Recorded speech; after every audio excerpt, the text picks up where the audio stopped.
Hero Ram Pothineni పెళ్లి fix. కొన్ని కోట్ల ఆస్తికి వారసురాలు ఆ అమ్మాయి మరి ఎవరో కాదు. యాక్టింగ్, డాన్స్, ఫైట్స్ తో పాటు హ్యాండ్సమ్ లుక్స్ తో తెలుగు చిత్ర పరిశ్రమలో తనకంటూ ప్రత్యేకమైన ఇమేజ్ ను సొంతం చేసుకున్నారు హీరో రామ్ పోతినేని. ఈ నేపథ్యంలో తాజాగా రామ్ పెళ్లి గురించి ఓ ఊహించని న్యూస్ వైరల్ అవుతుంది. దేవదాస్ అనే సినిమాతో రామ్ హీరోగా పరిచయం అయ్యారు. మొదటి చిత్రమే సూపర్ హిట్ అవ్వడంతో ఆ తర్వాత చాలా సినిమాలు చేశారు. అందులో ఎక్కువ శాతం విజయాలు సాధించాయి. మధ్యలో కొన్ని ఫ్లాప్లు వచ్చిన ఇస్మార్ట్ శంకర్ తర్వాత రామ్ రేంజ్ మరింత పెరిగింది. ఈ మధ్య కాలంలో రామ్ ఆశించిన రీతిలో విజయాలను అందుకోవడం లేదు. అతడు నటించిన ది వారియర్, స్కంద సినిమాలు డిజాస్టర్లుగా మారాయి. దీంతో ఈసారి ఎలాగైనా భారీ సక్సెస్ సాధించాలన్న లక్ష్యంతో డబుల్ ఇస్మార్ట్ అనే సినిమా చేస్తున్నాడు. సినిమా పరంగా దూసుకుపోతున్న హీరో రామ్ పోతినేని పెళ్లి గురించి చాలా రోజులుగా వార్తలు వస్తూనే ఉన్నాయి. దీని ప్రకారం హీరో రామ్ త్వరలోనే పెళ్లి చేసుకోబోతున్నాడట. ఇది పెద్దలు కుదిర్చిన వివాహం అని కూడా ఒక సమాచారం చక్కర్లు కొడుతుంది.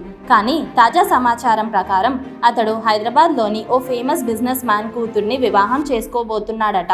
ఆమె కొన్ని కోట్ల ఆస్తులకి వారసురాలు. వీళ్ళిద్దరి పెళ్లికి సంబంధించిన ప్రకటన త్వరలోనే అధికారికంగా రాబోతుందని టాక్. హీరో రామ్ పెళ్లి ఈ ఏడాదే జరగాలని ఫిక్స్ అయ్యారట. వచ్చే సెప్టెంబర్ లో ఎంగేజ్మెంట్, డిసెంబర్ లో పెళ్లి అని నిశ్చయించుకున్నారు. దీంతో రామ్ పెళ్లి హాట్ టాపిక్ గా మారింది. ఇలాంటి మరిన్ని లేటెస్ట్ అప్డేట్స్ కోసం BS8 న్యూస్ ఛానల్ ని సబ్స్క్రైబ్ చేసుకోండి.